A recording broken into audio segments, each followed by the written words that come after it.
Here's a brief but annoying message to let you know that you could have first heard this episode 9 months ago if you were a subscriber to our Iron Filing Society Patreon offering. For the price of a pint and a St Clement's each month, you can get up to 4 episodes a week, 9 months before the rest of the world gets them. Early access to regular episodes, lots of other marvellous benefits, and there's absolutely no adverts or brief but annoying messages like this that will get right on your ticks. Find out more and subscribe now at tftimemachine.com/ironfilings.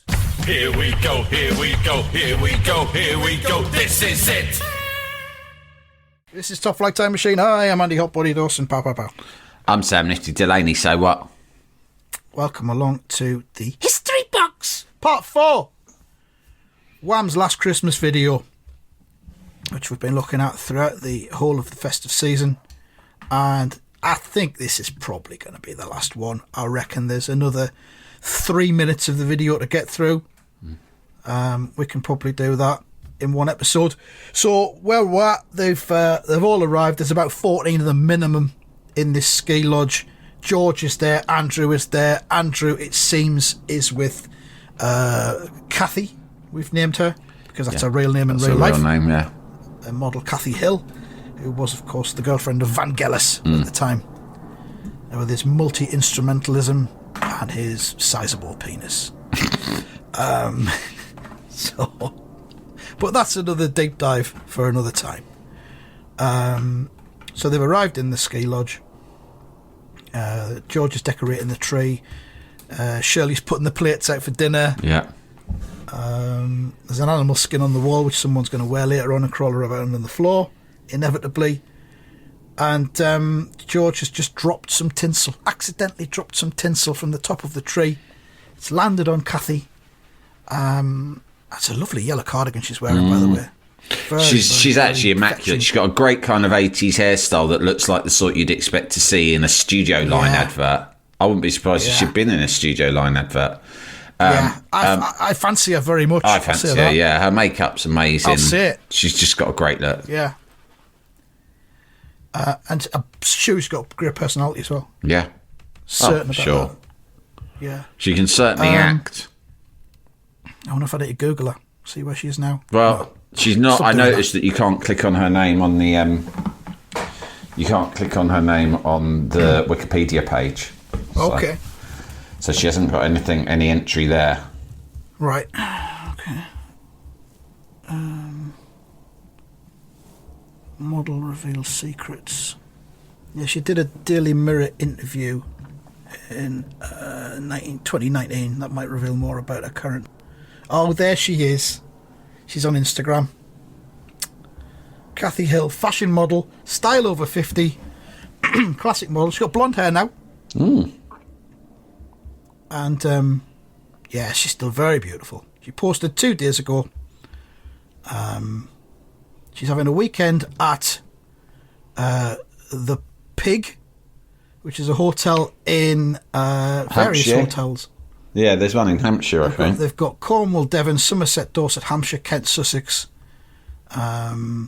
She's down south, so that rules me out pretty much.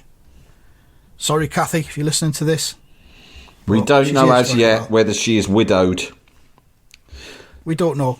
There was a story in the paper this week, mate, about a geezer who proposed to a widow at her husband's funeral. Wow.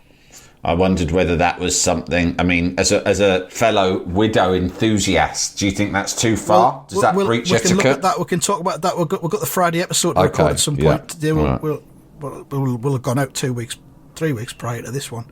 So flying backwards and forwards in time. But I'll definitely put that on the list. Kathy Hill still looks wonderful, by the way, doesn't she? Doesn't she?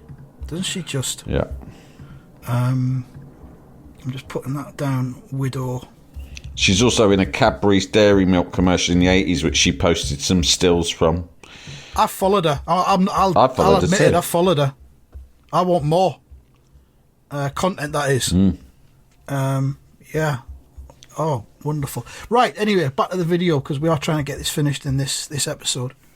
There was also a story this week. Someone tweeted us about during a funeral. The vicar mentioned the name of the football team that the dead fella, the victim, we call him, don't we? the football team the victim supported, and someone in the crowd booed. Oh, yeah. The name of his football team. Yeah, I liked that. Very I good. liked that a lot.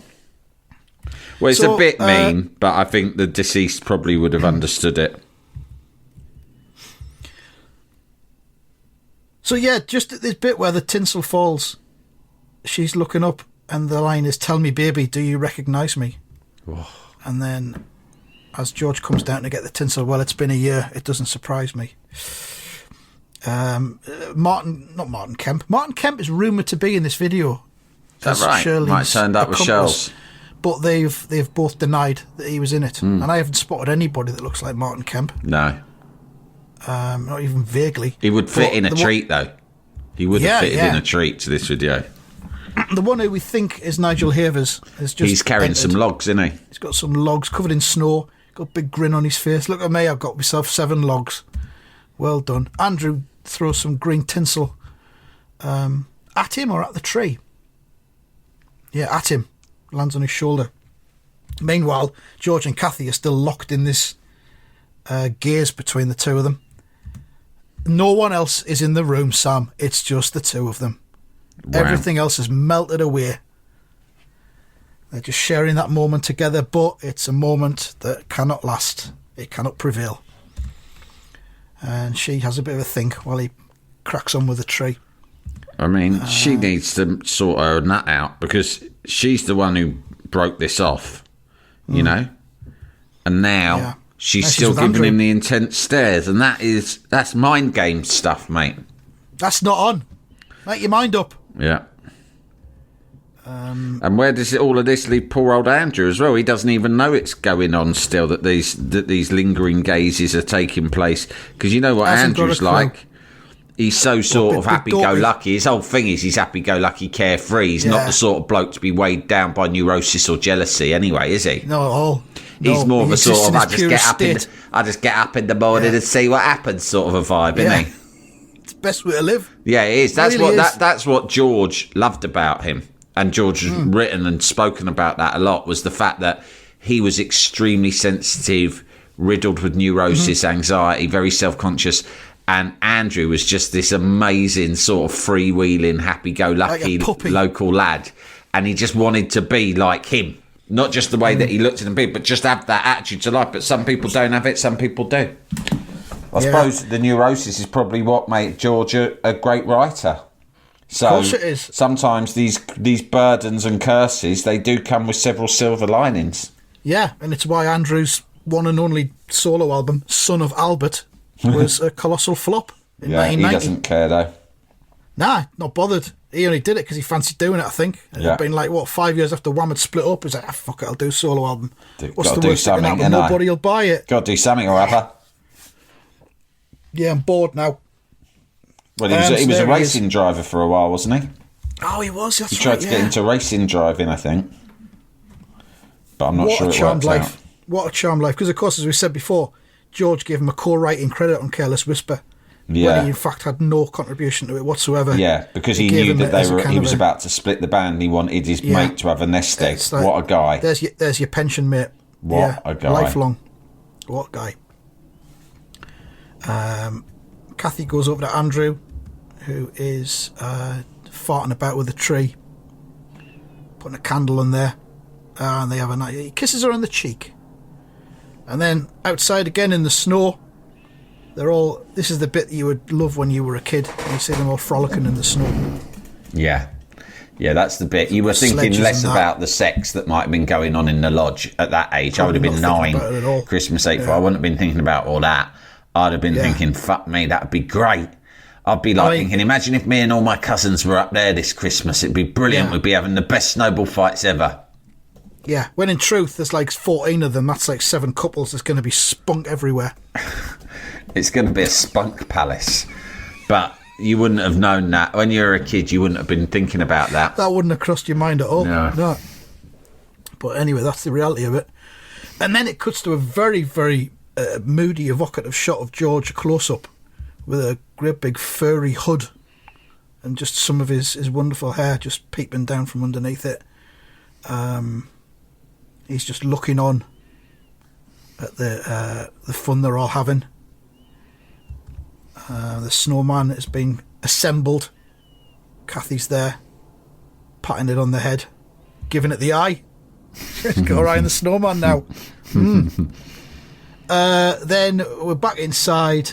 It looks like it's evening. It's all dark. Curtains are closed and everything. Andrew comes into the room, waiter style, with a towel draped over his arm, and in the other hand he's carrying a Christmas pudding that's full of sparklers. Everyone applauds. What's George doing at this point? I can't see George. Oh yeah, George is applauding as well. George is at the head of the table. So is this? Have you seen this? To this holiday for everyone? Have you seen this interview in the Daily Mirror with Kathy Hill in 2019? Is that what you're looking at now? In which she sort of talks about her memories of making the video. Yeah. It's very much she's done the deep dive for us. And actually, as the main image, they used that exact one we were just looking at in the previous episode. It's freeze framed on them sort of fixing gazes by the Christmas tree. Yeah. There's a scene in the video. Oh, hang on. I'll tell you what she says first. She goes, "It was so much fun and really natural. It was just right. It wasn't staged. It really is just a group of friends having fun. That's the magic. In the scene around the festive dinner table, we all got a bit tipsy. I don't think George did, but we did. I drank a lot of red wine. There's a scene in the video where I look over at George and I'm supposed to take a sip of my wine. You can see that I don't really drink it. That's because I'd had enough by then." I was hammered. I was pissed off my nut. She's telling all these like behind the scenes secrets that are actually quite mundane. She reveals. They always say she reveals in these tabloids. Yeah. So she reveals.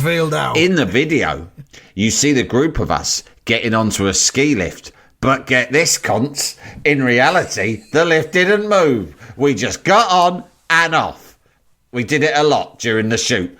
Wow. To get the shot. That's incredible. The magic, the smoke and mirrors of show business. Filmmaking. Yeah. We were all carrying skis around for days. Well, we didn't actually do any skiing. Also, the house we filmed the dinner and Christmas tree scene in didn't have any heating, so it was fucking freezing. Oh, no. She just says it was freezing. Yeah, they don't look cold.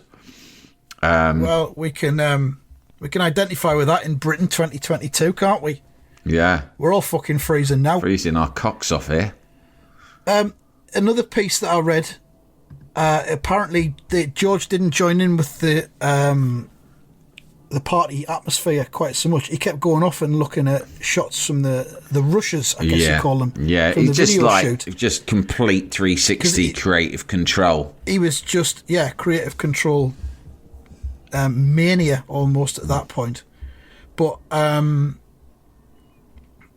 in a Guardian interview, Kathy Hill remembers speaking to Wham's other manager, Jazz Summers, who's also written a really good book about his life in pop music. And Jazz was worried people wouldn't know what was going on because George Michael made Jazz cut so many scenes out of the video because he was so adamant that there were certain angles that he didn't like on his face. And it's weird, as it further goes on, which we're hopefully going to get to by the end, the whole video just completely drops off a cliff. Any semblance of plot or storyline just disappears. Interesting. Towards the end. And I think it was just they've just tagged on whatever they had at the end after George had removed all the bits he wanted taken out. Right, yeah. Okay. Yeah, that's why. That explains it. Jalapeño.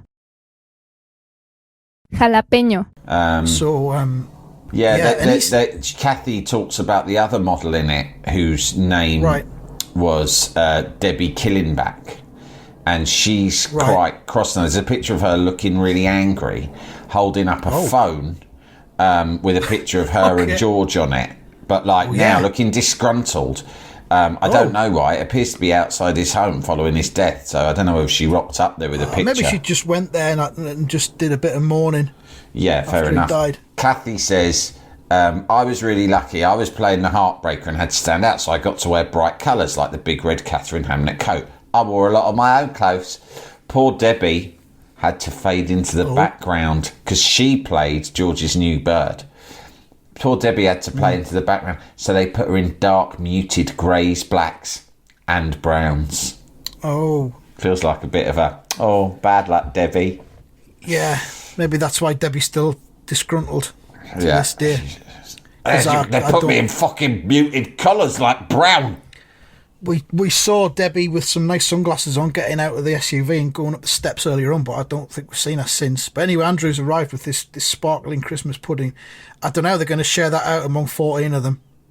Get a slither of it each. But there's party poppers going off. Lots of fun. Shirley is there with, I don't know, is that the man who's supposed to be Martin Kemp? Because clearly fucking isn't. In this Mirror article, it just states that Martin Kemp is in it. Yeah, I've seen a couple of articles that state it is, and he isn't. He isn't. Well, he should sue them. He should. He should sue everyone who incorrectly claims this and fails to provide any evidence. His reputation's been damaged, I think, as a result. Yeah. That'd be the one in the eye of the tabloids. So lots of fun going on. There's George at the head of the table. I think that's probably Debbie next to him in a muted grey, which is a shame. Yeah, it is. And George is chatting with her. But he's looking down the table as he holds the glass of wine to his mouth. He's not really interested in Debbie. He's staring down at Andrew and Kathy as they exchange a kiss. And that's the bit where Kathy's holding the wine glass up to her mouth but doesn't take a drink. She holds it up but doesn't drink anything from it. That's the bit she mentions because she's clearly pissed. She looks pissed as well. She's got pissed eyes in the next shot. She looks up at George. Have you seen it? Fucking hell. All right, George. Yeah, very pissed. George is thinking she's fucking pissed. That's not very professional. Now, you know when I've got one other observation I've made, right? See this? All right. This when they're at the table, right? See when they're at the table, and they're just having a right good time. Cappy is sat next to I think he's like a mixed race guy. Right. Check him out. He's from EastEnders, mate. Is he? Can you see the one I mean? Oh, yeah. Yes. Now, I can't remember what his name was in EastEnders, but he was a pretty main character in the 80s. I remember him punching someone. Can't remember. I think he might have decked Nick Cotton.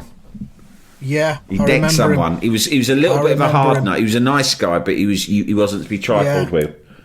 And he was just a bit older than Ian Beale and Sharon and that gang, wasn't he? Exactly. Yeah. Yeah, I think he might have hung around with them a bit. But well spotted me. Yeah, well done you. Still no sign of Martin Kemp there. No. The fellow next to Shirley looks more like Tony Hadley than Martin Kemp. Yeah. If anything.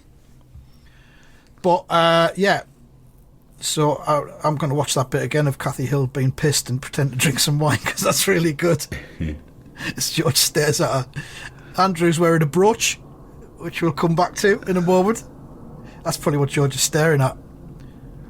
Does she give him the thumbs up there as she looks up at George? Aye. Hey! She does. Thumbs up.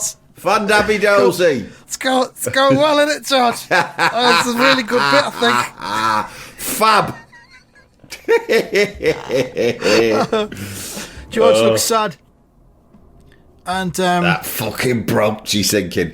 Look, that fucking brooch cost me a fucking packet. And now she's fucking re-gifted it. I can't believe it. Not only that, look at what she does. She runs her finger across Andrew's brooch that he's wearing. Oh, it's nice, that, isn't it? Say, you can as if to say, remember that brooch? Yeah, it's over here now. Just from the touch, you can tell it's expensive. Guess how much I paid for it? That's right. Fuck God. Fucking hell. This is bad.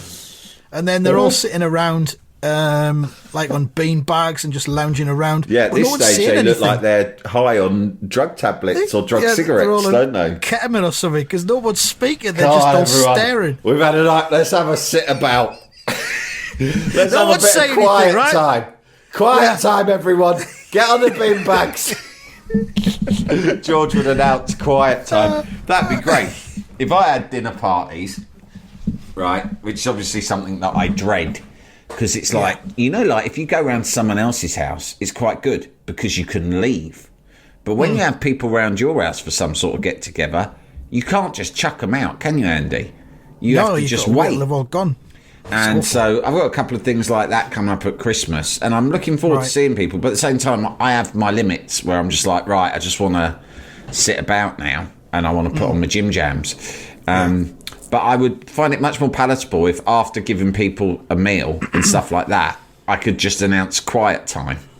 And everyone was free to stay, but there was just a designated half hour where we all just sat on just be quiet. Comfy sofas or pillows or beanbags and just sort of reflected a little bit. We're just with our thoughts, sat with our thoughts.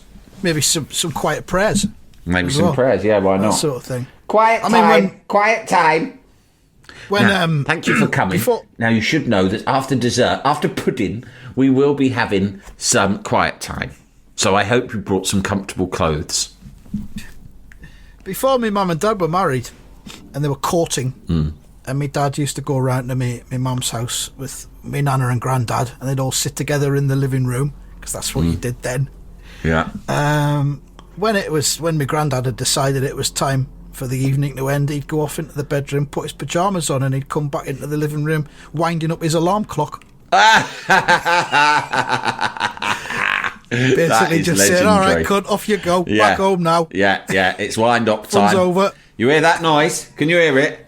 Yes, that's the sound of my clock being wound for tomorrow morning. Or to put it another way, it's the sound of me telling you to fuck off home. Fuck off.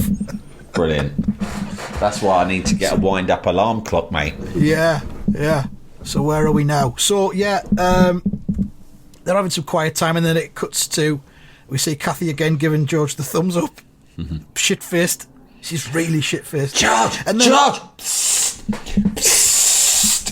George! I'm fucking shit-faced. Are you? No, I am. I'm fucking pissed off me, not you. George, have you seen the brooch that Andrew's wearing? Yeah, I gave it him. Yeah, it's the one you gave me last year. I can't believe I did it either. It was a panic decision. I just couldn't find anything. At the last minute, he was on his way around, so I thought, fuck it, I'll just wrap this up.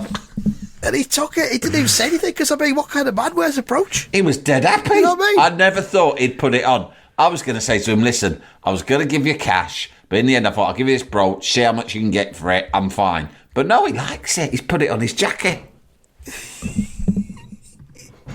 So then we have a flashback to Last Christmas, which of course is the name of the song. And George is wearing a big brown coat and what look like Ugg boots, which are of course very fashionable now, I believe, among the young people. Yeah.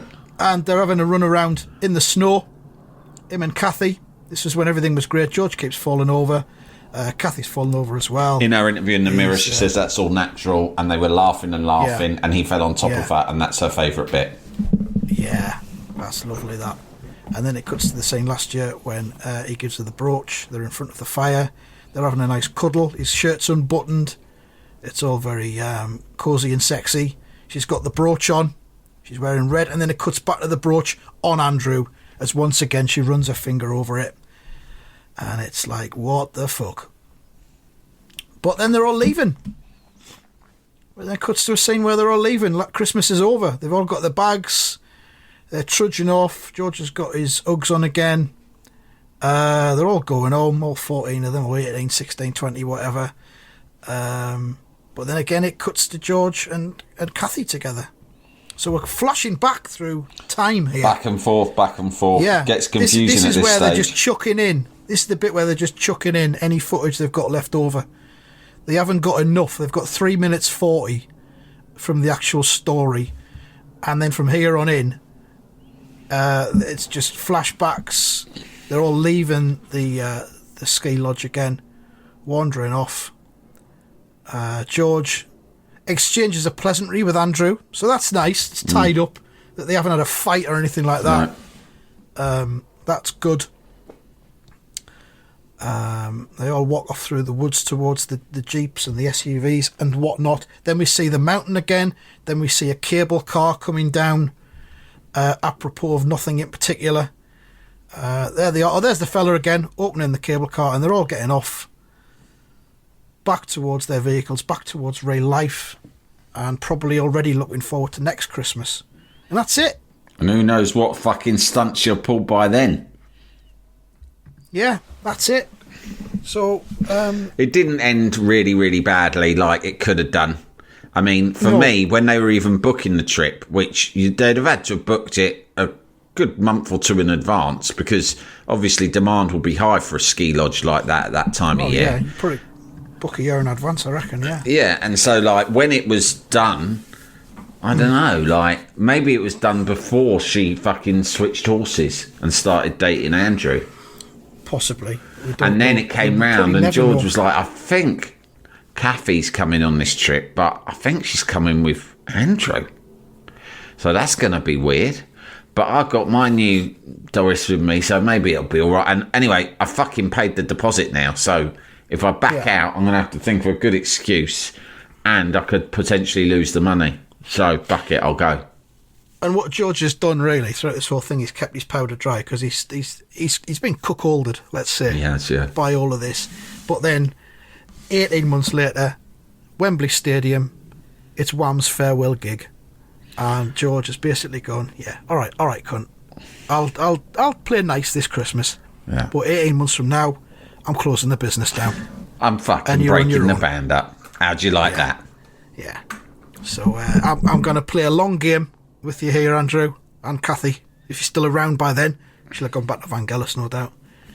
Yeah. Maybe they'll have had Vangelis supporting them at that big stadium She's set gig, for I don't life know. either way.